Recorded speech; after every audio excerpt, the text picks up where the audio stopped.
আমরা শুরু করতে পারি।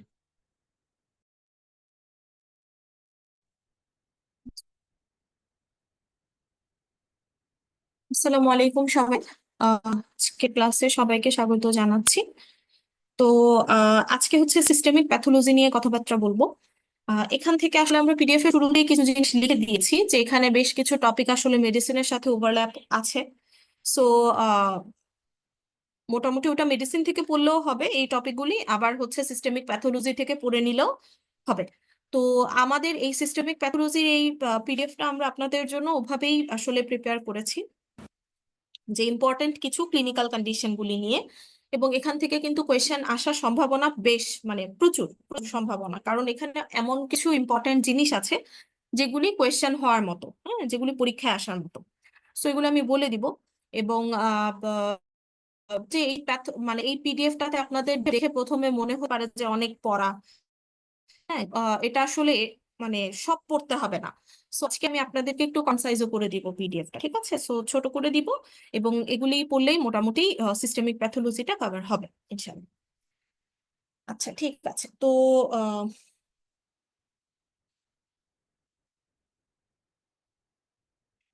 আহ, প্রথমে চলে আসি যে কনজেনিটাল হার্ট ডিজিজ। এখান থেকে কি কনজেনিটাল হার্ট ডিজিজ কি কি আছে? কনজেনিটাল হার্ট ডিজিজ হচ্ছে দুই রকমের, একটা হলো সায়ানোটিক হার্ট ডিজিজ আর একটা হচ্ছে এসায়ানোটিক হার্ট ডিজিজ। ঠিক আছে, দুটো টাইপের। তো এসায়ানোটিক হার্ট ডিজিজ কি কি আছে জাস্ট এক্সাম্পল গুলি পড়বেন। ক্লাস একটু শুনবেন ভালো করে, বারবার শুনলে হবে কি যে ক্লাসেই অর্ধেক পড়া হয়ে যাবে। যেমন কি পড়তে হবে কনজেনিটাল হার্ট ডিজিজ থেকে, শুধু নামগুলি জানতে হবে, এর থেকে বেশি কিছুর আমার প্রয়োজন নেই। তো এসায়ানোটিক হার্ট ডিজিজ মানে হচ্ছে লেফট টু রাইট শান্ট, আর সায়ানোটিক মানে right to left shunt. So এটা মনে রাখতে হবে আপনাদেরকে। তো মনে রাখার ওয়ে হচ্ছে কি, যে মনে হতে পারে এখানে মধ্যে রাইট টু লেফট কোনটা, লেফট টু রাইট কোনটা, এটাতে অনেক কনফিউশন হতে পারে। সো সবসময় চেষ্টা করবেন যে কোনো একটা মনে রাখার, তাহলে অন্যটা এমনিতেই দাগাতে পারবেন। ওকে, এসায়ানোটিক হার্ট ডিজিজ কি কি আছে? ASD, VSD, PDA. Atrial septal defect, ventricular septal defect and patent ductus arteriosus, এই তিনটা হচ্ছে এসায়ানোটিক। এখানে সায়ানোসিস থাকে না, ঠিক আছে, সাধারণত থাকে না। সো এসায়ানোটিক হার্ট ডিজিজ অথবা লেফট টু রাইট শান্ট কোনগুলোতে পাওয়া যায়? Same answer. পরে হচ্ছে cyanotic heart disease. Cyanotic heart disease মানে হচ্ছে রাইট টু লেফট শান্ট। কি কি আছে একদম গুনে গুনে পড়বেন, যে tetralogy of Fallot, transposition of the great arteries, persistent truncus arteriosus, tricuspid atresia, total anomalous pulmonary venous congestion হবে এটা, ঠিক আছে, এটা কনজেশন হবে।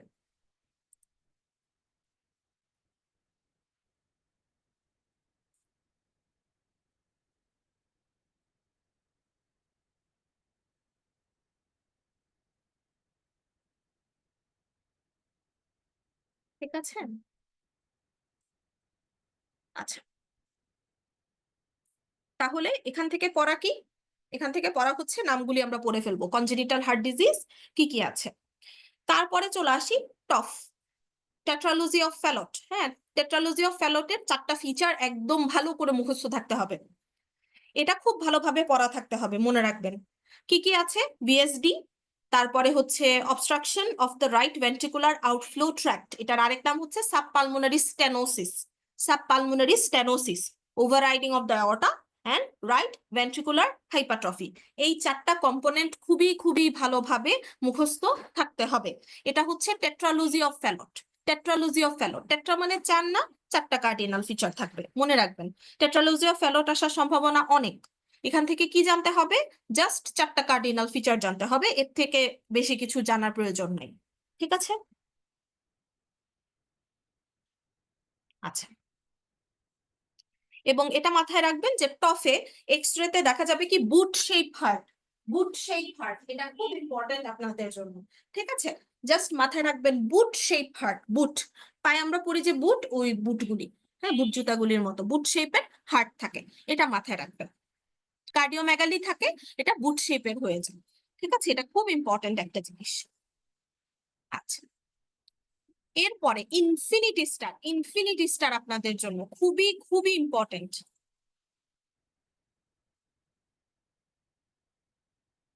খুবই খুবই ইম্পর্টেন্ট, এটা মাথায় রাখবেন, এটা ইনফিনিটি স্টার, এটা পরীক্ষায় আসার মতো, ঠিক আছে? যে ইসকেমিক হার্ট ডিজিজ অথবা মায়োকার্ডিয়াল ইনফার্কশন যে কোনো একটা দিয়ে আসতে পারে, যে রিস্ক ফ্যাক্টর কি কি আছে, রিস্ক ফ্যাক্টর কি কি আছে। এর মধ্যে ওভারঅল রিস্ক ফ্যাক্টর জানতে চাইলে ওটা দাগাবেন, আহ, অথবা যদি মডিফায়েবল বলে অথবা নন মডিফায়েবল বলে সেটাও আসতে পারে। সো আলাদাভাবে ক্যাটাগরাইজ করে পড়ে নিবেন। মডিফাইবল রিস্ক ফ্যাক্টর মানে হচ্ছে যেগুলি আমরা কন্ট্রোল করতে পারবো, একটা পেশেন্ট কন্ট্রোল করতে পারবে। যেমন উনার যদি হচ্ছে হাইপার টেনশন থাকে, উনার যদি ইনসুলিন রেজিস্ট্যান্স থাকে, উনার যদি হাইপার লিপিডিমিয়া মানে ডিসলিপিডিমিয়া থাকে, এসব হচ্ছে মেডিসিনের মাধ্যমে উনি কন্ট্রোল করতে পারবেন। উনি যদি স্মোকার হয়, উনি যদি অ্যালকোহলিক হয়, এগুলি হচ্ছে উনি কন্ট্রোল করতে পারবে। তো these are the modifiable risk factors. কিন্তু নন মডিফাইবল হচ্ছে তার যদি কোনো জেনেটিক অ্যাবনর্মালিটি থাকে, তার ফ্যামিলি হিস্ট্রি, তার জেন্ডার, তার বয়স, এই জিনিসগুলি সে কখনো মডিফাই করতে পারবে না। সো এই যে কথাবার্তাগুলি বললাম এগুলি হচ্ছে major risk factor, major risk factor, ঠিক আছে? আর এডিশনাল রিস্ক ফ্যাক্টর হচ্ছে বাকিগুলি, এডিশনাল রিস্ক ফ্যাক্টর গুলিও ভালোভাবে পড়ে নেবেন, ঠিক আছে? ভালোভাবে পড়ে নেবেন, এবং এই কোয়েশ্চেনটা আপনাদের জন্য ইনফিনিটি স্টার। আচ্ছা,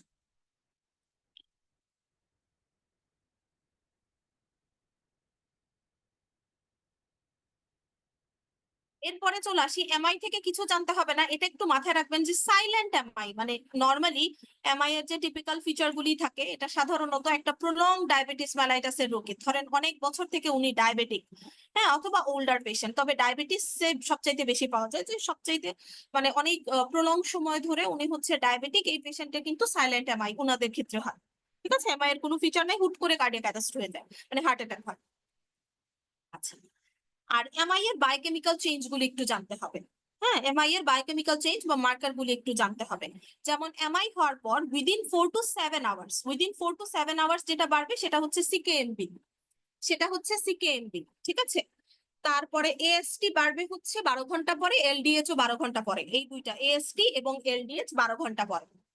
আর সাধারণত কার্ডিয়াক মায়োসাইট গুলি এমআই তে কি হয়, মায়োকার্ডিয়াল ইনফার্কশন মানে হচ্ছে যে কার্ডিয়াক একটা সিলেক্ট মানে কিছু স্পেসিফিক পোর্শন কার্ডিয়াক টিস্যুর হার্টের কিছু জায়গাতে হচ্ছে ব্লাড সাপ্লাই না থাকার কারণে ইনফার্কশন হয়ে যায়, মানে ওই জায়গাটা পচে যায়, তাই তো?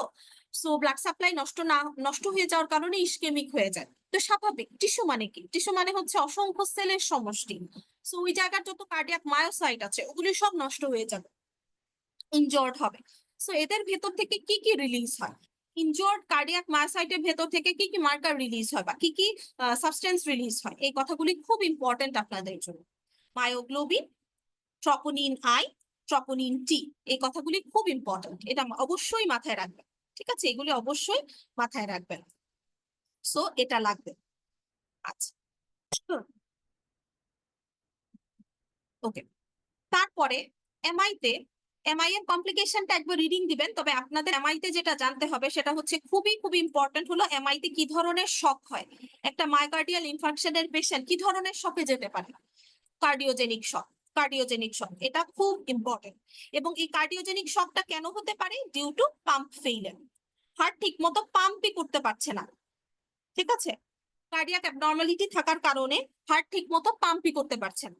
সো পাম্প না করলে কখনোই দেখা যাবে কি যে আপনার কার্ডিয়াক আউটপুট বের হবে না। এক সেকেন্ড, হ্যালো, হ্যাঁ,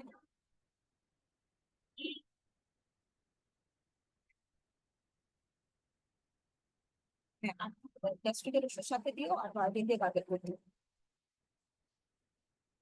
যে কোনো এক্সাম, তুমি কোনটা খাওয়াবে? কোনটা খাবে?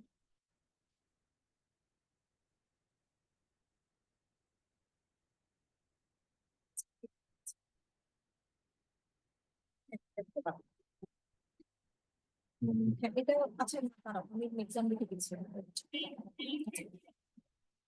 হ্যাঁ, হ্যাঁ, আচ্ছা। সো মাথায় রাখবেন যে এমআই তে কি ধরনের শক হতে পারে, একটা এমআই এর পেশেন্টের হচ্ছে কার্ডিওজেনিক শক হতে পারে। এই কার্ডিওজেনিক শকের রিজনটা কি, পাম্প ফেইলিয়ার, বারবার বলছি এগুলি খুব ইম্পর্টেন্ট আপনাদের জন্য, ঠিক আছে?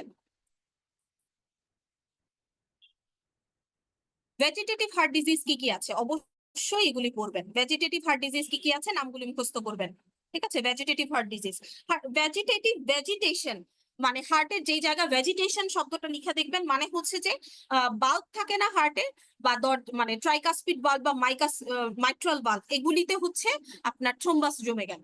হ্যাঁ, thrombus of the heart bulb, thrombus যদি হার্ট বাল্ব গুলিতে জমে ওটাকে আমরা বলি ভেজিটেশন।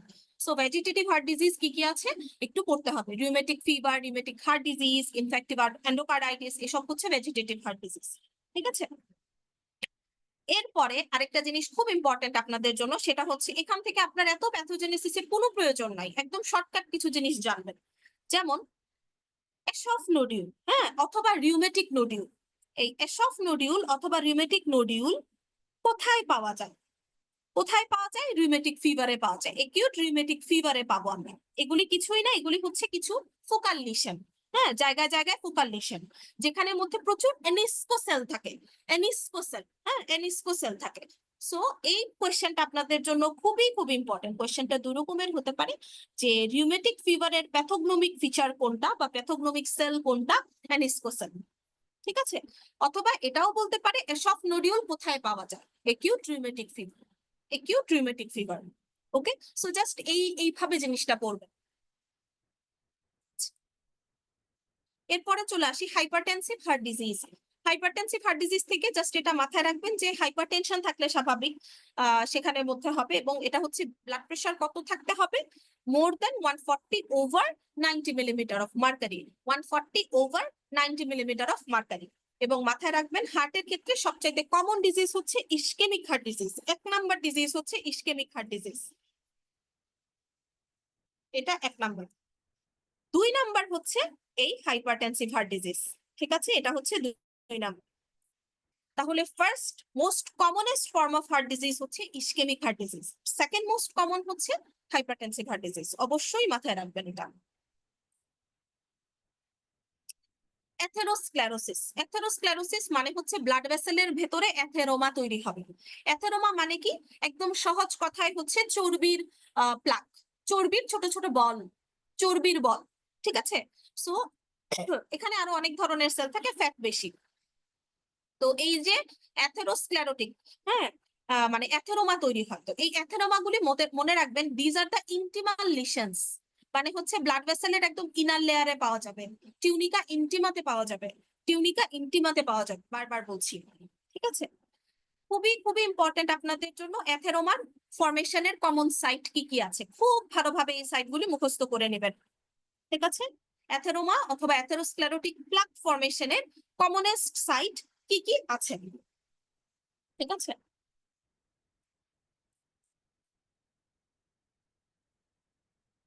এরপরে চলে আসি কার্ডিওমায়োপ্যাথি। কার্ডিওমায়োপ্যাথি থেকে কি পড়তে হবে, মায়োকার্ডিয়াল অ্যাবনর্মালিটি থেকে কার্ডিয়াক ডিসফাংশন হবে, তাই তো। তো কার্ডিওমায়োপ্যাথি 3 রকমের, মানে ইনক্লুড দ্য ফলোইং কন্ডিশন, 3 রকমের আছে, ডাইলেটেড কার্ডিওমায়োপ্যাথি, হাইপারট্রফিক, রেস্ট্রিকটিভ। ঠিক আছে। এখান থেকে দুটো জিনিস পড়বেন এই 3টা মানে কন্ডিশন থেকে। প্রথমে কন্ডিশনের নাম মুখস্থ করবেন। সেকেন্ড হচ্ছে যে সবচাইতে কমন কোনটা এই 3টার মধ্যে, মোস্ট কমন হচ্ছে ডাইলেটেড কার্ডিওমায়োপ্যাথি, 90% এটাই পাওয়া যায়।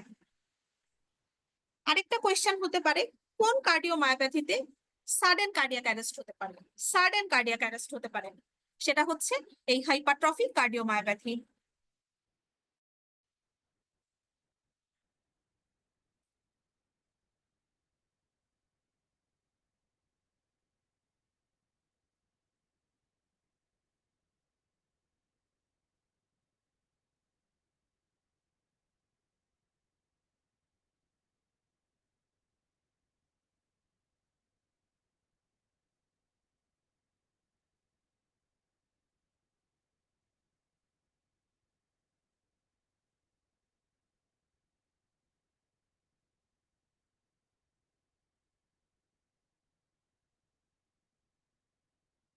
ঠিক আছে, এই কথাটা অবশ্যই মাথায় রাখবেন। আচ্ছা, তাহলে এই এই এই জিনিসগুলি এটা করতে হবে যে কমনেস্ট কোনটা, সাডেন কার্ডিয়াক অ্যারেস্ট হতে পারে কোনটা থেকে। ঠিক আছে। এরপরে চলে আসি আমরা লিভারে। ঠিক আছে, লিভারের মধ্যে প্রথমে যেটা জানতে হবে সেটা হচ্ছে সিরোসিস, লিভার সিরোসিস। ঠিক আছে, লিভার সিরোসিস, লিভার সিরোসিসের কমন কজ গুলি অবশ্যই পড়ে নেবেন। লিভার সিরোসিস কেন হয়, সবচাইতে ইম্পর্টেন্ট হচ্ছে আমাদের দেশে, একটা সেকেন্ড আমাকে দিন। হ্যাঁ তাছাড়া মার্কস আছে কিনা, মার্কস যেটা 40, হ্যাঁ ওটা নিয়ে যান 40।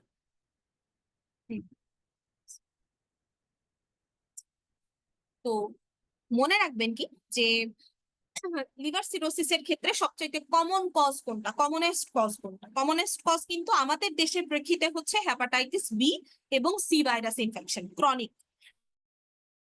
কারণ these are the carriers of hepatocellular carcinoma, তারা কিন্তু ক্রনিক ক্যারিয়ার। ঠিক আছে, ক্রনিক ক্যারিয়ার, এবং এদের থেকে এরা হচ্ছে অনকোজেনিক ভাইরাস, মানে তাদের থেকে কি হতে পারে? কার্সিনোমা হতে পারে, লিভার ক্যান্সার হতে পারে। এখন লিভার ক্যান্সারের একটা প্রি স্টেজ কিন্তু সিরোসিস, সিরোসিসের পরবর্তী ধাপটাই কিন্তু লিভার কার্সিনোমা, মানে হেপাটোসেলুলার কার্সিনোমা। সো কোয়েশ্চেন যদি হয় যে চিফ কজ অফ কিংবা প্রিন্সিপাল কজ অথবা main cause of liver cirrhosis কোনটা, বাংলাদেশ নাও বলে দিতে পারে। যদি বলে কোনটা, তাহলে অবশ্যই ঝামেলা করতেছে।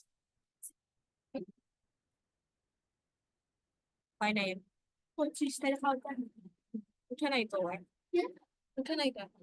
আচ্ছা, তাহলে হচ্ছে চিফ কজ যদি বলে, প্রিন্সিপাল কজ বা মেইন কজ এগুলি যদি বলে, তাহলে মাথায় রাখবেন যে মেইন কজ হচ্ছে হেপাটাইটিস বি এবং সি, ক্রনিক ইনফেকশন। ঠিক আছে, আর হচ্ছে এমনিতে নর্মালি ওয়ার্ল্ড ওয়াইড যদি বলেন, তাহলে মেইন কজ কিন্তু অ্যালকোহলিক লিভার ডিজিজ, এটা মাথায় রাখবেন। মেইন কজ কিন্তু অ্যালকোহলিক লিভার ডিজিজ। তাহলে লিভার সিরোসিসের কজগুলি খুব ভালোভাবে মুখস্থ করবেন। এবং এখান থেকে যদি জানতে চায়, কোয়েশ্চেন দুই ভাবে হতে পারে। একটা হচ্ছে যে following are the causes of liver cirrhosis except, এখানের মধ্যে চারটা দিবে, এক্সট্রা আরেকটা দিয়ে দিতে পারে, ওই ফলসটাই অ্যান্সার। অথবা আরেকটা দিতে পারে যে commonest cause of liver cirrhosis. ঠিক আছে, কমনেস্ট কজ বললে অবশ্যই হেপাটাইটিস বি এবং সি ভাইরাসটা দাগাবে, ভাইরাল ইনফেকশন। এরপরে চলে আসে হ্যাপাটোমেগালি।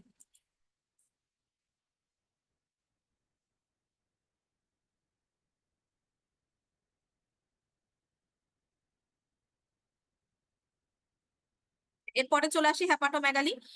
হ্যাপাটোমেগালিটা বুঝলাম না কি সমস্যা।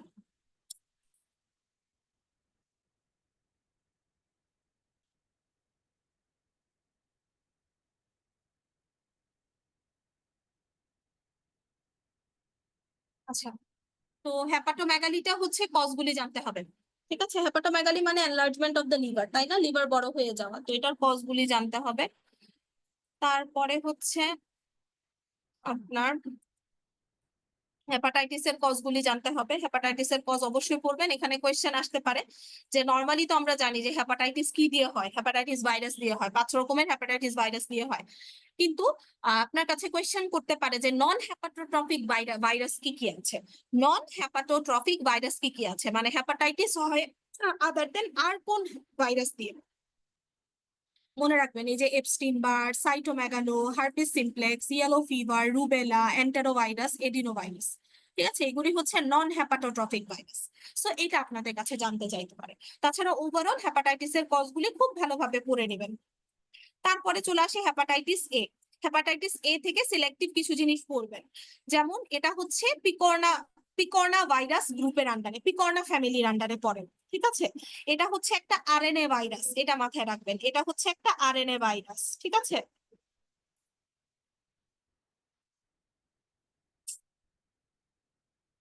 এটা একটা আরএনএ ভাইরাস। তারপরে কি কিভাবে ট্রান্সমিট হয়? ফিকো ওরাল রুটে, এবং এটাই কমন। হেপাটাইটিসের মধ্যে দেখা যায় কি যে খুব কমনলি কিন্তু হেপাটাইটিস বি বা সি হয় না, কমনলি আপনি হেপাটাইটিস এ হতে দেখবেন, হেপাটাইটিস ই হতে দেখবেন। ঠিক আছে, কারণ এগুলি ফিকো ওরাল রুটে ট্রান্সমিট হয়, এই যে খাবার দাবার, স্ট্রিট ফুড, এসব থেকে এগুলি ট্রান্সমিট হয়। পরিষ্কার পরিচ্ছন্ন মানে পার্সোনাল হাইজিন মেনটেন না করলে, ঠিক আছে, এই এই এই হেপাটাইটিস এ ই এসবের ট্রান্সমিশন হয়। সো এটা হচ্ছে ফিকো ওরাল রুটে। এটা বাচ্চাদের ক্ষেত্রে অনেক কমন, আর যে অ্যাডাল্ট যারা পুয়ার স্যানিটেশন বা ওভার ক্রাউডেড এরিয়াতে থাকে তাদের ক্ষেত্রে হচ্ছে কমন। সো এই কয়েকটা কথা অবশ্যই মাথায় রাখবেন হেপাটাইটিস এ থেকে। এবং হেপাটাইটিস এর এগেনস্টে কিন্তু ভ্যাকসিনেশন अवेलेबल, কিল্ড ভাইরাস দিয়ে আমরা, ঠিক আছে, ভ্যাকসিন अवेलेबल।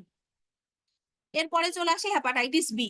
হেপাটাইটিস বি হচ্ছে সবচাইতে খারাপ। কেন? হেপাটাইটিস বি এবং সি দুটোই খারাপ, তারা হচ্ছে ক্রনিক ক্যারিয়ার, তারা হচ্ছে লিভার কার্সিনোমার জন্য দায়ী। আচ্ছা, তো ডেইন পার্টিকেল কোন ভাইরাসে থাকে এটা মাথায় রাখবেন। ডেইন পার্টিকেল এটা হচ্ছে হেপাটাইটিস বি। ঠিক আছে, হেপাটাইটিস বি। এই কথাটা এখানে বলা আছে, ক্রনিক লিভার ডিজিজ হেপাটোসেলুলার কার্সিনোমার ক্ষেত্রে one of the most common cause হচ্ছে হেপাটাইটিস বি। এইসব কোয়েশ্চেনই আপনাদের আসবে পরীক্ষায়। ঠিক আছে, সিস্টেমিক প্যাথো মানে এইসব কমন কমন জিনিস। তো হেপাটাইটিস বি এর ক্ষেত্রে আমরা সাধারণত তার কিছু অ্যান্টিজেন দেখি, যেমন তার একটা সারফেস অ্যান্টিজেন আছে। হ্যাঁ, এটা হচ্ছে অ্যাক্টিভ ইনফেকশনের ইন্ডিকেশন দেয়। মানে সহজ কথায় বললে, আমার শরীরে যদি সারফেস অ্যান্টিজেন পাওয়া যায় মানে হচ্ছে আমার শরীরে হেপাটাইটিস বি ইনফেকশন আছে। এবং যদি এটা নেগেটিভ আসে মানে নাই। হ্যাঁ, এটার উপস্থিতি, হেপাটাইটিস বি ভাইরাসের উপস্থিতিটাই ইন্ডিকেট করে হচ্ছে এই সারফেস অ্যান্টিজেন। ঠিক আছে, আচ্ছা। তারপরে হচ্ছে যে সারফেস অ্যান্টিজেন যদি নেগেটিভ থাকে তাহলে মানে কোর অ্যান্টিবডিটা দেখতে হয়। আচ্ছা, এখানে আমি বলছি যে কোর অ্যান্টিজেন তারপরে সেকেন্ড যেটা সেটা হচ্ছে কোর অ্যান্টিজেন, যেটা আমরা মানে ব্লাডে পাই না, এটা হচ্ছে হেপাটোসাইটস এর ভেতরেই থাকে। সো আমরা যেটা দেখি সেটা হচ্ছে কোর অ্যান্টিবডিটা দেখি। ঠিক আছে, তো এই কোর অ্যান্টিবডিটা দিয়ে আমরা বুঝতে পারি যে এটা কি এখনের ইনফেকশন মানে recent infection or chronic infection. কিভাবে? মানে ওল্ড ইনফেকশন। সেটা হলো যদি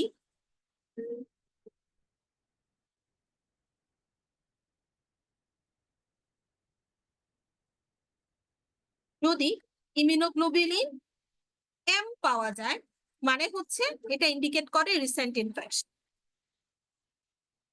ঠিক আছে,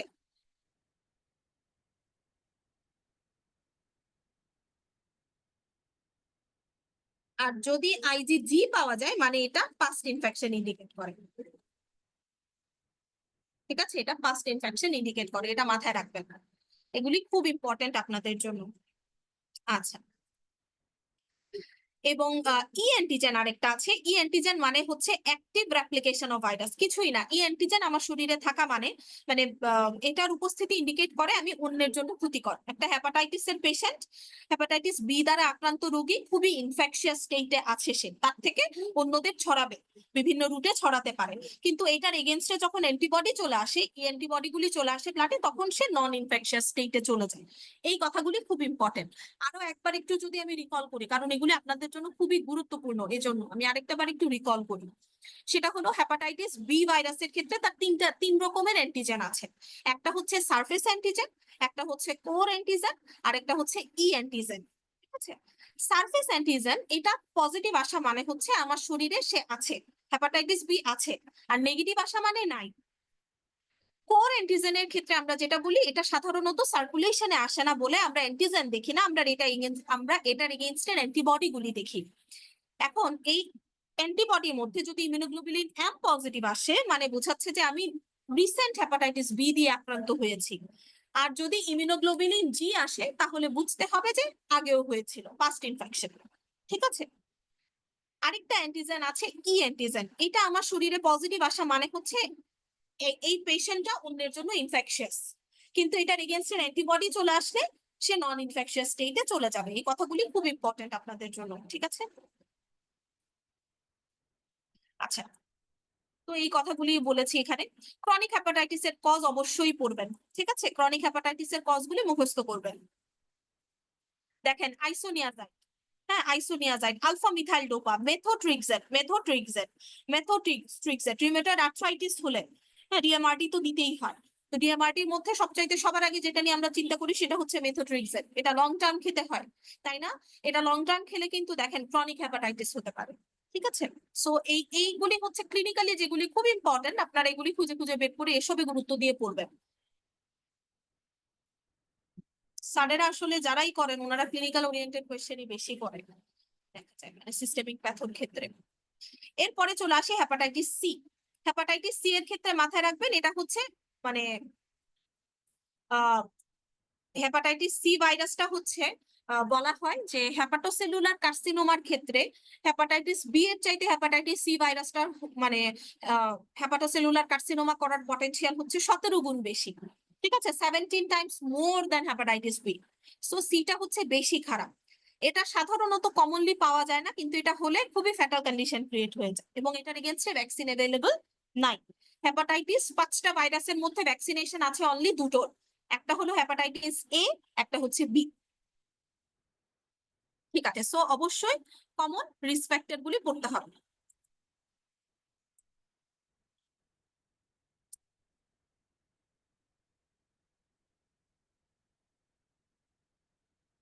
আচ্ছা, তারপরে চলে আসে অ্যালকোহলিক লিভার ডিজিজ।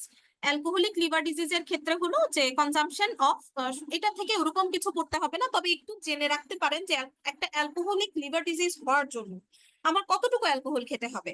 দৈনিক হচ্ছে 80 গ্রাম, 80 গ্রাম, দৈনিক হচ্ছে 80 গ্রাম, এটা একটু মাথায় রাখবেন, ঠিক আছে, দৈনিক 80 গ্রাম।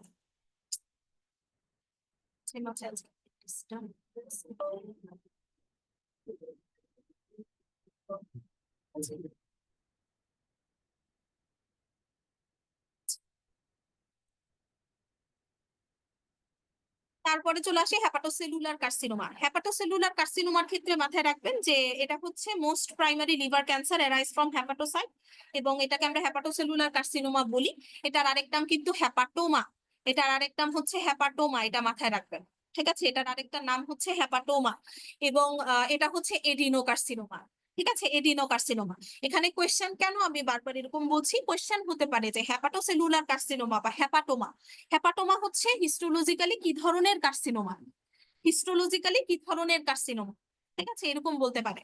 হিস্টোলজিক্যালি এখানে হয় হচ্ছে এডিনোকার্সিনোমা, ঠিক আছে, এডিনোকার্সিনোমা, এটা মাথায় রাখবে, কজগুলি পড়তে হবে। হ্যাঁ, অবশ্যই কজগুলি ভালোভাবে পড়তে হবে।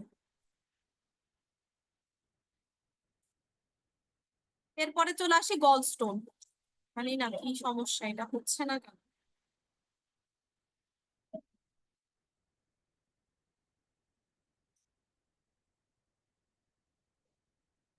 গলস্টোনের ক্লাসিফিকেশন, ঠিক আছে, গলস্টোনের ক্লাসিফিকেশন গুলি একটু জানতে হবে যে গলস্টোন কি রকমের আছে, কি কি টাইপের আছে। কোলেস্টেরল স্টোন আছে, মিক্স পিগমেন্ট স্টোন আছে, মিক্স স্টোনও কিন্তু আছে, ঠিক আছে। তো 90%ই দেখা যায় মোটামুটি কোলেস্টেরল স্টোন, কারণ গলস্টোন ফরমেশনই হয় বেশি দেখা যায় যে ফ্যাটি ফুড থেকে, ঠিক আছে, সো 90%ই হচ্ছে কোলেস্টেরল স্টোন। তাছাড়া পিগমেন্ট স্টোনও আছে। গলস্টোনের রিস্ক ফ্যাক্টর আপনাদের জন্য খুবই খুবই গুরুত্বপূর্ণ, এটা মাথায় রাখবেন, ঠিক আছে।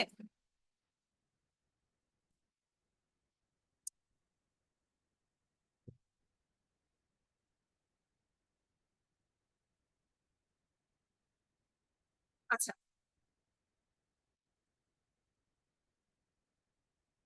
একটু ওয়েট, হ্যাঁ, আমাকে একটু দিয়ে দেন তো, চেষ্টা করে নেই। আচ্ছা, তিন হবে।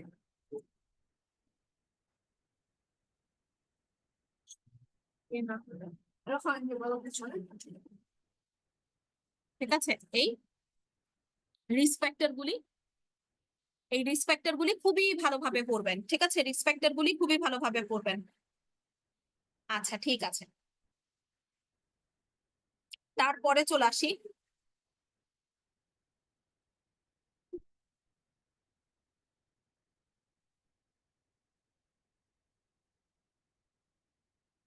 কি ব্যাপার মেহবুব, এখানে এরকম হচ্ছে কেন জিনিসটা,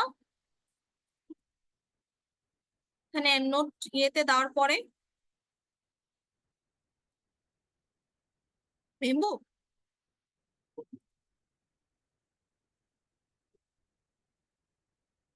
আছেন কি?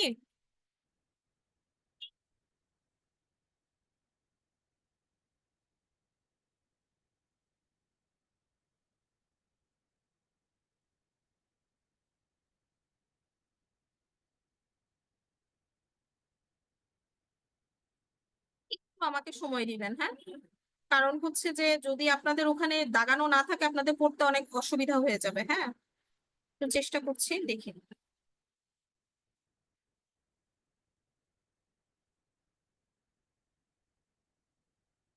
আচ্ছা, ওকে, তো এরপরে আমরা চলে আসি, জানি না এটা এরকম কেন হয়ে গেল।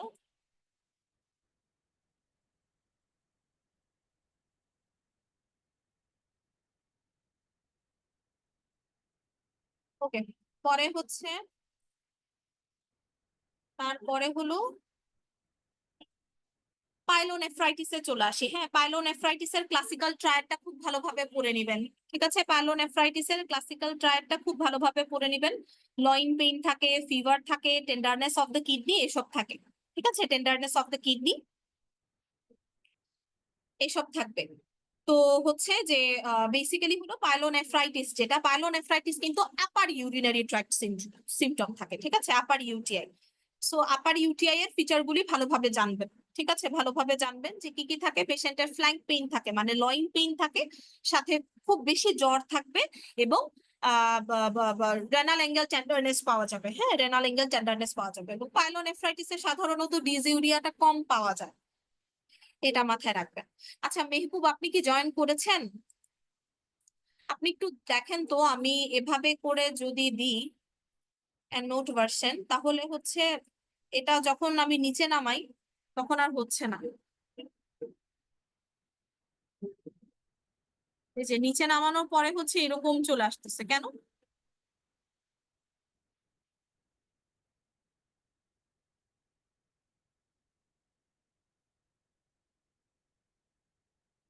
এরপরে চলে আসে নেফ্রাইটিক সিনড্রোম। হ্যাঁ, নেফ্রাইটিক সিনড্রোম বা অ্যাকিউট গ্লুমেরুলোনেফ্রাইটিস, এটা থেকে কি কি পড়তে হবে?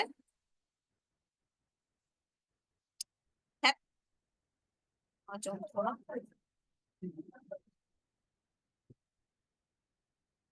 এখান থেকে পড়তে হবে হচ্ছে অ্যাকিউট গ্লুমেরুলোনেফ্রাইটিস এর কার্ডিনাল ফিচার গুলি জানতে হবে।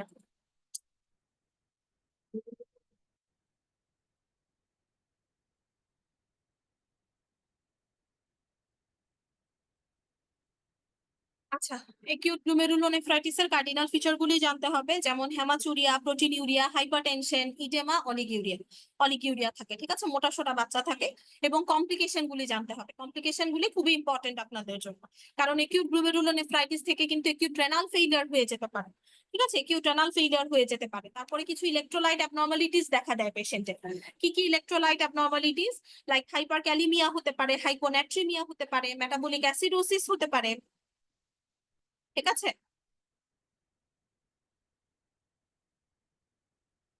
তারপরে হচ্ছে নেফ্রোটিক সিনড্রোম। নেফ্রোটিক সিনড্রোম যেটা, এটাও একটা গ্লুমেরুলার সিনড্রোম। এখানে পেশেন্টের যে সমস্যাটা থাকে সেটা হচ্ছে ম্যাসিভ প্রোটিনিউরিয়া। ম্যাসিভ প্রোটিনিউরিয়া থাকে। নর্মালি হচ্ছে প্রোটিন ইউরিনে আসার কথা না। ঠিক আছে, নর্মালি ইউরিনে প্রোটিন আসার কথা না, কারণ আমরা জানি কি গ্লুমেরুলার মেমব্রেন নেগেটিভলি চার্জ এবং প্লাজমা প্রোটিন গুলিও নেগেটিভলি চার্জ, যার কারণে একটা আরেকটাকে রিপেল করে, এবং এটা সাধারণত ইউরিনে আসে না প্রোটিন। কিন্তু যাদের ম্যাসিভ প্রোটিন ইউরিয়া থাকে, হ্যাঁ, মোর দ্যান 3.5 গ্রাম পার ডে, তাদের ক্ষেত্রে হচ্ছে এটা নেফ্রোটিক সিনড্রোম। ঠিক আছে, অ্যালবুমিন কমে যায়, এবং হচ্ছে স্বাভাবিক এটা ইউরিন দিয়ে বের হয়ে চলে গেলে ব্লাডে অ্যালবুমিন কমে যায়। আচ্ছা, তারপরে কি হাইপারলিপিডেমিয়া থাকে, লিপিডিউরিয়াও থাকে। ঠিক আছে, এবং জেনারেলাইজড ইডেমা থাকবে। নেফ্রোটিক সিনড্রোমের এই ফিচারগুলি খুব ভালোভাবে আপনারা পড়বেন, খুবই ভালোভাবে পড়বেন।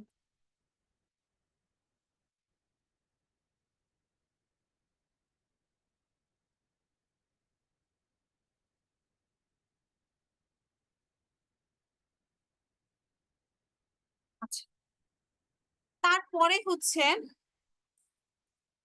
Cardinal signs of nephrotic syndrome. ঠিক আছে, কার্ডিনাল সাইন্স অফ নেফ্রোটিক সিনড্রোমটা এটা খুব ভালোভাবে পড়বেন।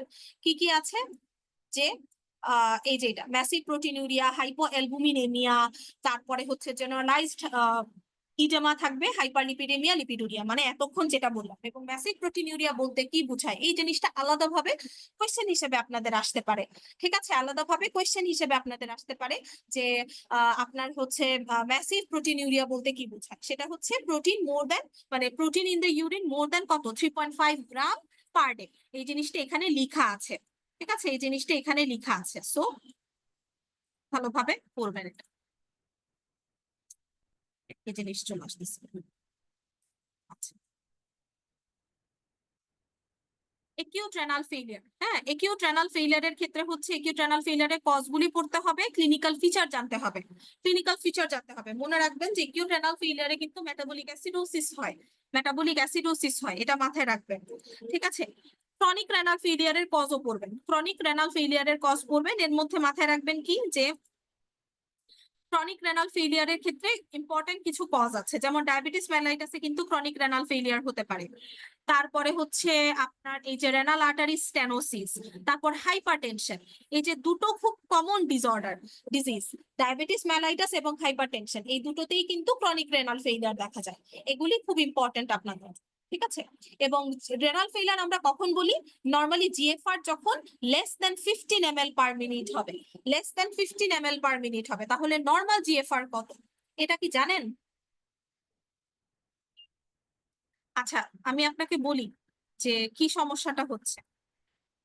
মেহবুব একটু খেয়াল করেন, এই যে দেখেন আমি যখন একটু নিচে নেমে যাচ্ছি জিনিসগুলি নিচে নেমে যাচ্ছে কেন? লেখাটা নিচে নেমে যাচ্ছে, এটা কিসের সমস্যা থেকে হচ্ছে?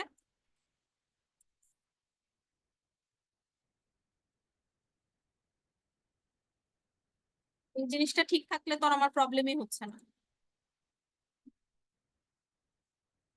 মেহবুব, আপনি কি শুনতে পাচ্ছেন? হ্যাঁ, দেখতে পাচ্ছি। বাট বুঝতে পারছি না এটা আসলে কেন হচ্ছে। আহ, আপনি কি ওই যে ফুল এন্টার স্ক্রিন শেয়ার দিয়ে করেছেন, মানে নাকি জাস্ট ট্যাব ওপেন করে ট্যাব শেয়ার করে করেছেন?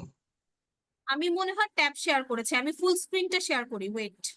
হ্যাঁ হ্যাঁ, দ্যাটস ওয়াই মনে হয় হচ্ছে না, এই জন্য এন্টার স্ক্রিনটা শেয়ার করলে মনে হয় হয়তো সলভ হবে।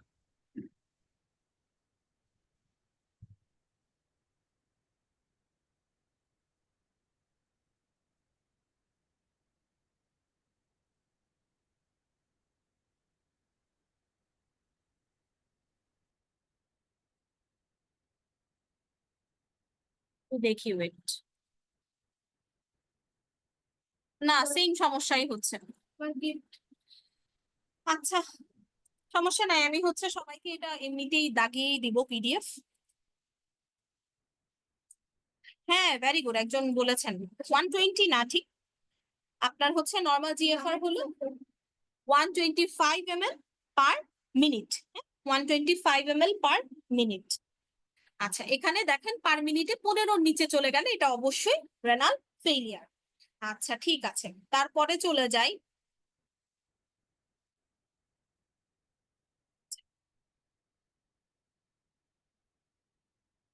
কার্ডিনাল ফিচার গুলি অবশ্যই পড়ে নেবেন, ঠিক আছে। ক্রনিক রেনাল ফেইলিয়ারের কার্ডিনাল ফিচার। আচ্ছা, এখানের মধ্যে একটা জিনিস আছে, সেটা হচ্ছে রেনাল সেল কার্সিনোমা, এটা একটু দেখবেন। রেনাল সেল কার্সিনোমা, হ্যাঁ, হিস্টোলজিক্যালি এটা হচ্ছে এডিনো কার্সিনোমা। কি কি টাইপের ক্যান্সার হতে পারে? কিডনিতে কি কি টাইপের ক্যান্সার হয়? 4 রকমের ক্যান্সার হয়: clear cell carcinoma, papillary carcinoma, chromophobe renal carcinoma এবং বেলিনি ডাক্ট কার্সিনোমা বা কালেক্টিং ডাক্ট কার্সিনোমা, এই 4টা। ঠিক আছে, বারবার বলছি, ক্লিয়ার সেল, প্যাপিলারি, তারপরে হচ্ছে ক্রোমোফোব, আর হচ্ছে বেলিনি ডাক্ট। এর মধ্যে কমনেস্ট কোনটা? কমনেস্ট হচ্ছে এই ক্লিয়ার সেল কার্সিনোমা। এই ক্লিয়ার সেল কার্সিনোমাটা হচ্ছে কমনেস্ট, এটা মাথায় রাখবেন।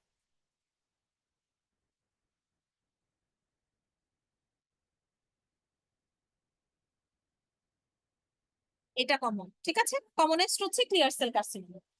সো এই জিনিসটা অবশ্যই মাথায় রাখবেন। সমস্যা নাই, আমি এগুলি সব আপনাদেরকে লিখে লিখে দিব। সো একদম সাজানো পিডিএফ পাবেন, নো প্রবলেম, জাস্ট এখন দেখে রাখেন।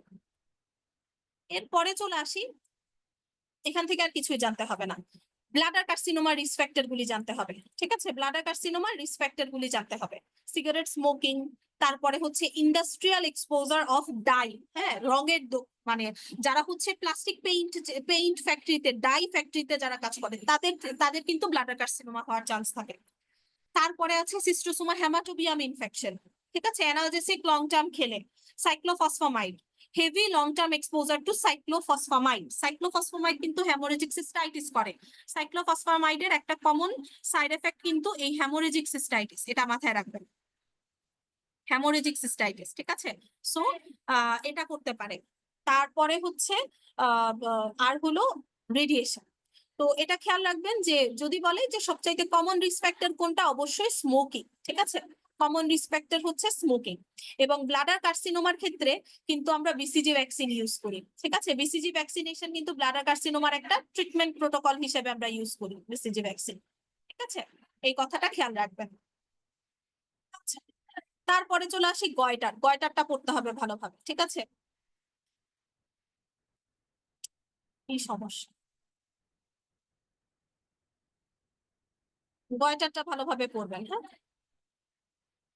ইস, আজকে এটা কেন ঝামেলা করতেছে, বিরক্তিকর জিনিস এসব, ভালো লাগে না পড়ানোর সময় এসব জিনিস, বিরক্তিকর লাগে। আচ্ছা ঠিক আছে, তারপরে চলে আসি আমরা গয়টারের টাইপস গুলি জানবেন। ঠিক আছে, গয়টারের টাইপস গুলি জানবেন। আর হচ্ছে গ্রেভস ডিজিজ। আচ্ছা, গ্রেভস ডিজিজ থেকে কিছু কথাবার্তা আমি যা বলে দিচ্ছি তা। গ্রেভস ডিজিজটা হচ্ছে একটা অটো ইমিউন ডিজিজ। ঠিক আছে, এটা একটা অটো ইমিউন ডিজিজ। গ্রেভস ডিজিজের তিনটা ফিচার আছে কমনলি, যেটা দেখে আমরা গ্রেভস আইডেন্টিফাই।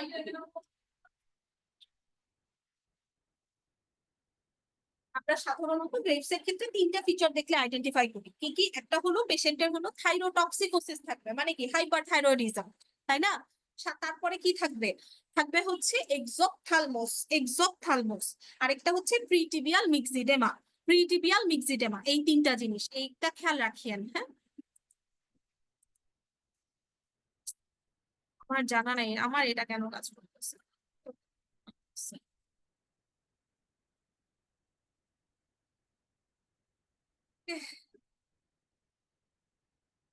তারপরে হচ্ছে গ্রেভস ডিজিজের মধ্যে কি থাকে? অটো অ্যান্টিজেন, মানে টিএসএইচ রিসেপ্টরের এগেইনস্টে অ্যান্টিবডি হয়ে যায়, টিএসএইচ রিসেপ্টরের এগেইনস্টে অ্যান্টিবডি হয়ে যায়, এটা মাথায় রাখবেন।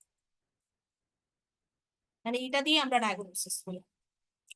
তো ল্যাবরেটরি ডায়াগনোসিস হচ্ছে সাধারণত কি থাকবে? থাইরোটক্সিকোসিস এর ফিচার্স থাকবে, মানে T3 T4 বেশি থাকবে, টিএসএইচ কম থাকবে, রেডিও অ্যাক্টিভ আয়োডিন আপটেক বেড়ে যাবে, আর হচ্ছে টিএসএইচ অ্যান্টিবডি পজিটিভ, হ্যাঁ ওটা থাকবে।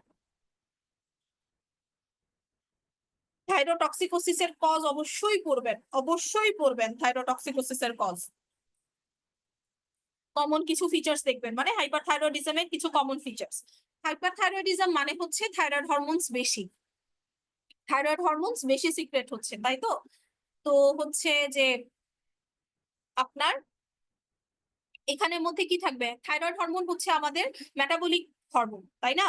সো বেশি বেশি সবকিছুতে হাইপার মেটাবলিজম হবে বডিতে, তখন দেখা যাবে সবকিছু বেশি বেশি। পেশেন্টের হচ্ছে ওয়েট লস হচ্ছে, কারণ খুব বেশি প্রোটিন ভাঙছে। হুম। তারপরে কি? তারপরে হচ্ছে যে মানে হিট ইনটলারেন্স, পেশেন্ট হচ্ছে গরম সহ্য করতে পারবে না, পেশেন্টের অ্যাপেটাইট ঠিক থাকা সত্ত্বেও ওয়েট লস হতে থাকবে, খুব ঘামবে ঘামবে। ঠিক আছে, তারপর পালপিটেশনস হতে থাকবে, ট্রেমর হতে থাকবে, হ্যাঁ এই কয়েকটা খুব কমন কন্ডিশন।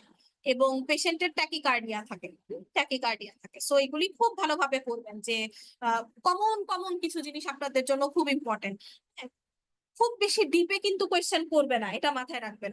যে হিট ইনটলারেন্স কার ফিচার, কোল্ড ইনটলারেন্স কোনটার ফিচার, ঠিক আছে, কিংবা হাইপারথাইরয়েডিজমের ফিচার নিচের কোনটা, হাইপোথাইরয়েডিজমের ফিচার নিচের কোনটা। সো কমন কমন ফিচার গুলি অবশ্যই জেনে রাখবেন।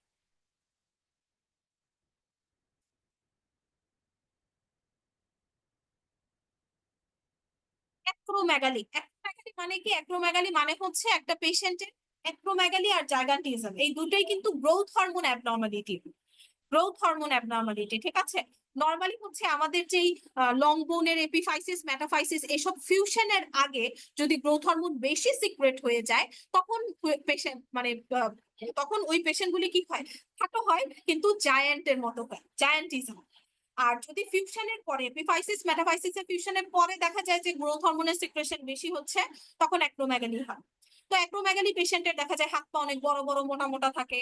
তারপর প্রোগনিথিজম, যেটা হচ্ছে জোটা সামনের দিকে থাকে, লোয়ার জোটা।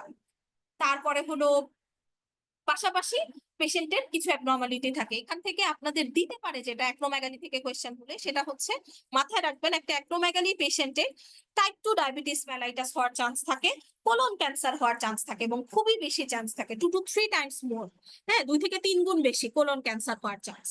এবং হচ্ছে পেশেন্টের হাত পা গুলি অনেক মোটা মোটা পাফি পাফি থাকে, তো দেখা যায় যে কার্পাল টানেল সিনড্রোম হয়। আচ্ছা, সো এখানে আজকে পার্টিসিপেন্ট অনেক কম, তাছাড়া নিজেরা একটু বলবেন আমাকে যে কার্পাল টানেল সিনড্রোমে কোন নার্ভ এনট্র্যাপমেন্ট হয়, কোন নার্ভটা চাপা পড়ে। ঠিক আছে, এটা একটু নিজেরা নিজেরা বলার চেষ্টা করবেন। আচ্ছা, এরপরে চলে আসি থাইরয়েড কার্সিনোমা। থাইরয়েড কার্সিনোমার মধ্যে থাইরয়েড কার্সিনোমা 4 রকমের আছে, মোস্ট কমন যেগুলি 4 রকমের আছে: papillary carcinoma, follicular carcinoma, medullary carcinoma, anaplastic carcinoma. Anaplastic carcinoma আমি কয়েকটা কথা বলি, লিখে ফেলতে পারেন এগুলি। এই 4টার মধ্যে সবচাইতে কমন কোনটা? সবচাইতে কমন হচ্ছে প্যাপিলারি কার্সিনোমা। পরের কোয়েশ্চেনটা হচ্ছে যদি বলে যে প্যাপিলারি কার্সিনোমার ক্ষেত্রে সবচেয়ে কমনেস্ট ফিচার কোনটা, হ্যাঁ সেটা হচ্ছে কমন একটা ক্যারেক্টার হলো প্যাপিলারি কার্সিনোমাতে সার্ভাইকাল লিম্ফেডিনোপ্যাথি থাকে। ওকে, লিম্ফেডিনোপ্যাথিটা খুব কমন, এটা লিম্ফ নোডে সবার আগে ইনফিলট্রেট হয়, সো মানে লিম্ফেটিক রুটে ছড়ায়, সো লিম্ফেডিনোপ্যাথিটা এখানে খুবই কমন, এটা মাথায় রাখবে। তারপরে হচ্ছে এই চারটার মধ্যে সবচেয়ে খারাপ কোনটা, অ্যানাপ্লাস্টিক কার্সিনোমার প্রগনোসিস খুবই খারাপ। তারপরে আসি মেডুলারি কার্সিনোমা। মেডুলারি কার্সিনোমা থেকে একটা কোয়েশ্চেন আপনাদের জন্য খুবই কমন, সেটা হচ্ছে যে এটা মানে মেডুলারি কার্সিনোমাটা আমরা সাধারণত প্রগনোসিস দেখি কোন টিউমার মার্কার দিয়ে, সেটা হচ্ছে ক্যালসিটোনিন, যেটা C cell of the thyroid থেকে বের হয়। হুম?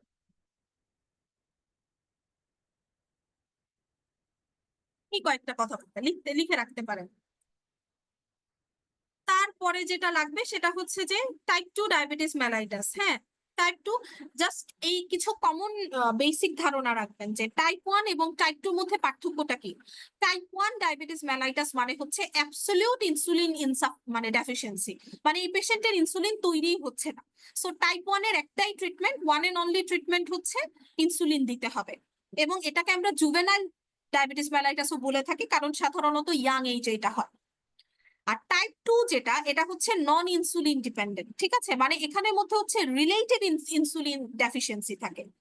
এখানে হয় বিটা সেল থেকে সাফিসিয়েন্ট ইনসুলিন রিলিজ হচ্ছে না বিটা সেলের অ্যাবনর্মালিটির জন্য, অথবা ইনসুলিন রিসেপ্টর গুলি ঠিক মতো সেন্সিটিভিটি দেখাচ্ছে না, কাজ করছে না, যার কারণে ইনসুলিন রিসেপ্টরের সাথে লাগা সত্ত্বেও মানে লেগে যাওয়া অ্যাডহেয়ার হওয়া সত্ত্বেও তারা কাজ করতে পারছে না। সো ইনসুলিন মানে আছে কিন্তু সাফিসিয়েন্ট ইনসুলিন রিলিজ হচ্ছে না। সো এই জন্যই এইটার ট্রিটমেন্ট হচ্ছে ইদার আপনি ইনসুলিন দিতে পারেন অথবা ওরাল দিলেও কাজ হয়, ঠিক আছে।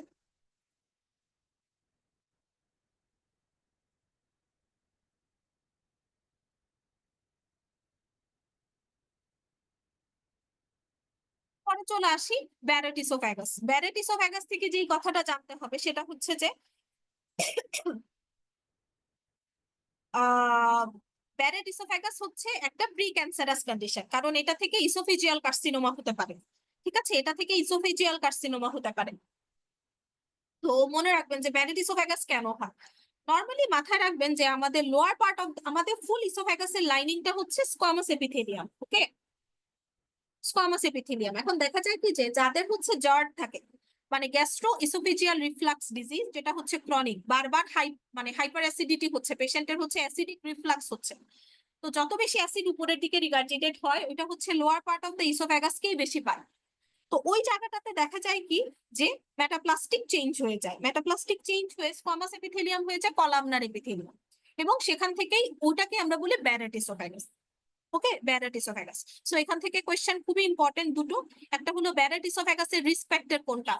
ব্যারেট ইসোফ্যাগাসের রিস্ক ফ্যাক্টর হচ্ছে জার্ড, মানে কেন হয়, কজ কি, জার্ড, ক্রনিক জার্ড। আর ব্যারেট ইসোফ্যাগাস একটা precancerous condition, it is the most important risk factor for oesophageal adenocarcinoma. Oesophageal adenocarcinoma বারবার বলছি, খুব ইম্পর্টেন্ট, ঠিক আছে।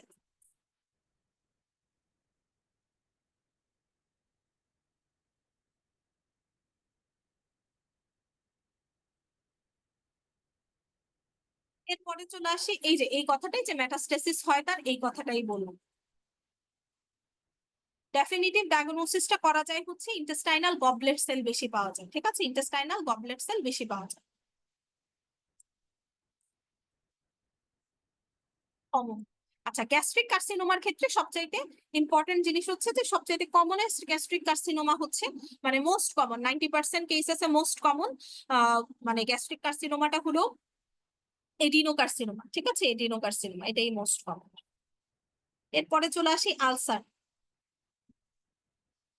আচ্ছা, আলসার থেকে আলসারের ডেফিনেশনটা একবার দেখবেন, এবং এখান থেকে আসলে ওরকম কিছু পড়ার নাই। পেপটিক আলসার, পেপটিক আলসার খুবই খুব ইম্পর্টেন্ট। পেপটিক আলসার মানে হচ্ছে ulceration of either duodenum or stomach, ঠিক আছে। তো common site of peptic ulcer খুবই খুবই ইম্পর্টেন্ট, এই কয়েকটা কমন সাইট আপনার মুখস্থ করতেই হবে। কি কি আছে, first part of the duodenum, antrum of the stomach, gastroesophageal junction. Okay, এবং মাথায় রাখবেন যে antrum of the stomach basically lesser curvature, mainly lesser curvature, ঠিক আছে, লেজার কার্ভেচার।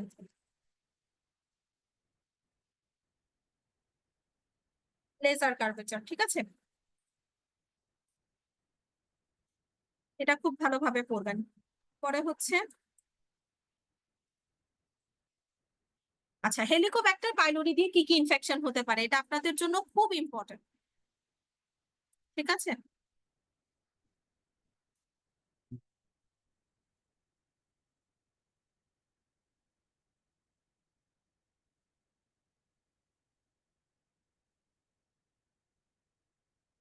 খুব ইম্পর্টেন্ট এটা আপনাদের জন্য।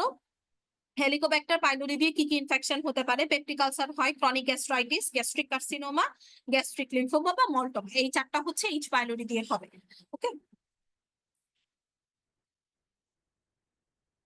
তারপরে হচ্ছে যে নর্মালি পেপটিক আলসার বলতে আমরা গ্যাস্ট্রিক আলসার অথবা ডিওডেনাল আলসার বুঝাই না। গ্যাস্ট্রিক আলসার মানে হচ্ছে অ্যালং দ্য লেজার কার্ভেচারে যেটা হবে। আর ডিওডেনাল আলসার খুব ইম্পর্টেন্ট এই জিনিসটা আপনাদের জন্য, যে এন্টেরিয়র ওয়াল অফ দ্য ডিওডেনামে হবে, ঠিক আছে? Anterior wall of the duodenum other than posterior wall. এবং মাথায় রাখবেন যে পোস্টেরিয়র ওয়াল, হ্যাঁ, posterior wall of the duodenum থেকে ডিওডেনামে যদি আপনার ইয়ে হয়, কি বলে ওটাকে, আলসার হয়, এবং এটা যদি রাপচার হয়ে যায়, এটা থেকে থেকে যদি ব্লিডিং হয়, তাহলে সোর্স অফ হ্যামোরেজ হচ্ছে, in case of rupture,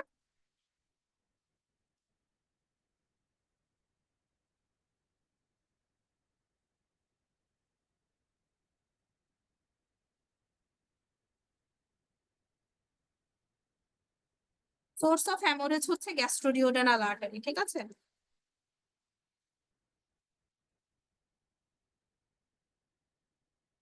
source of haemorrhage হচ্ছে গ্যাস্ট্রোডিওডেনাল আর্টারি, এটা মাথায় রাখবেন পোস্টেরিয়র ওয়াল যদি রাপচার বলেন।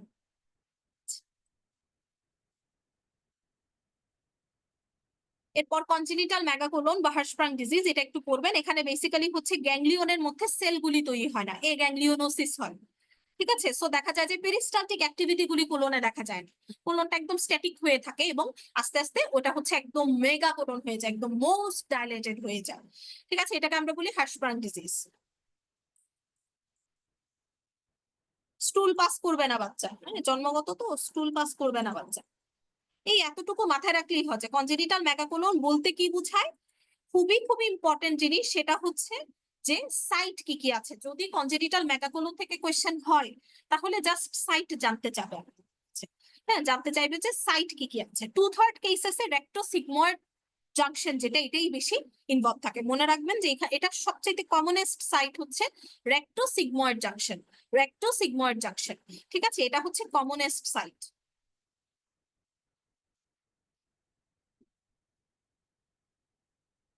এটা হচ্ছে কমনেস্ট সাইট, এটা মাথায় রাখবেন।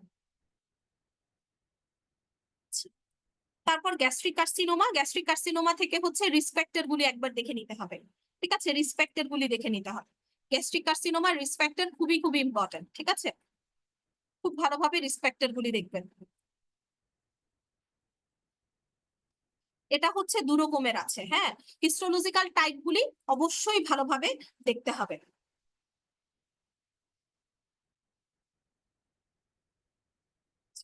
এটা ঝামেলা, ইন্টেস্টাইনাল টাইপ এবং ডিফিউজ টাইপের, এই দুইটা খুব ভালোভাবে পড়বেন। আর আরেকটা জিনিস মাথায় রাখবেন যে কোনো ধরনের কার্সিনোমা আমার ডায়াগনোসিস করার জন্য বেস্ট ওয়েটা কি? বেস্ট হচ্ছে এন্ডোস্কোপি উইথ বায়োপসি, বায়োপসি ছাড়া কোনো কার্সিনোমা কনফার্ম হওয়া যায় না। সো ডায়াগনোসিস হচ্ছে গোল্ড স্ট্যান্ডার্ড যদি বলে, অথবা কনফার্মেটরি যদি বলে, অথবা আইডিয়াল যদি বলে, অথবা ডায়াগনস্টিক যদি বলে, যে কোনো টার্মে ইউজ করুক করুক না কেন, মানে বেস্ট ইনভেস্টিগেশন অফ চয়েস হচ্ছে endoscopy with biopsy, endoscopy with biopsy, ঠিক আছে? এটা মাথায় রাখবেন।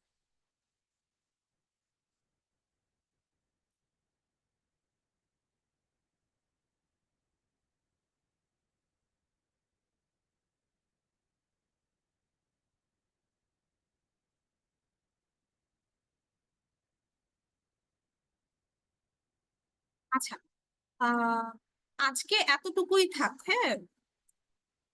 সিস্টেমিক প্যাথোর মধ্যে পড়াশোনা আমি দাগিয়ে দেওয়ার পরেও দেখবেন কি পড়াটা অনেক, হ্যাঁ, যেহেতু আজকে অন্যান্য ইয়ে থেকে একটু ঝামেলা করতেছেন, সো এতটুকুই ভালোভাবে পড়েন। গ্যাস্ট্রোলজি পর্যন্ত আজকে শেষ করালাম আপনাদেরকে।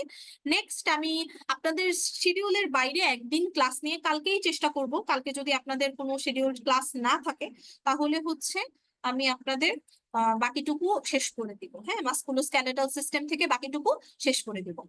ঠিক আছে, সো দাগানো পিডিএফ হচ্ছে আজকের পিডিএফ এর মধ্যে এতটুকু যা বললাম এগুলো একটু সুন্দর করে আপনারা পড়ে নেন। আর হচ্ছে কালকেই আমি একটা এক্সট্রা ক্লাস দেওয়ার ব্যবস্থা করছি সামিন মেহবুবকে বলে। সো মাসকুলোস্কেলেটাল থেকে বাকিটুকু একটু বলে দিব। ঠিক আছে, তাহলে আজকে এতটুকুই থাক। আর হচ্ছে আহ এগুলো একটু পড়তে থাকেন। ঠিক আছে, তাহলে ভালো থাকেন সবাই। আসসালামু আলাইকুম। মেহবুব আছেন?